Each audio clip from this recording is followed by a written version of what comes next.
ليه بتبص البنات بره؟ عمال اسمع كلام كتير قوي عن الهري والثورة اللبنانية وعايزين بنات من لبنان. ايه القذرة اللي انت فيها دي يا اخي؟ انت فرحان بنفسك؟ بص لبنت بلدك. طب بذمتك هتلاقي نكد؟ يعني هتلاقي نكد اكتر من بنت بلدك؟ لا حد ينكد عليك اكتر منها؟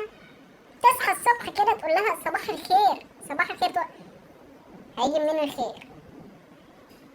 حبيبتي طب انا رايح الشغل هتسيبني؟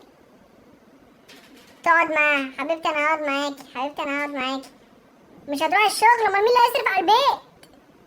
دول كده انفصام في الشخصية. بذمتك بتاعت بره دي، ها؟ بتاعت بره هتلبس الحجاب وتقلعه في المصيف؟ طب هتلبسه مثلا في فيسبوك وتقلعه على انستجرام؟ مش هتلاقي. صدقني ما هتلاقي يعني زي بنت بلدك. نيجي للبنات بقى. انا طبعا البنات تفتكر ان انا بنتقدها، لا لا خالص والله. انت ليه بتبص بره؟ تقول لك ايه ده، انا نفسي اتجوز ولا كيوت قوي زي ده، ايه ده، بص عينه خضرا ووشه ابيض وشرب اصفر، يعني اي كلام في ايد علام. هتلاقي زي ابن بلدي؟ والله ما هتلاقي.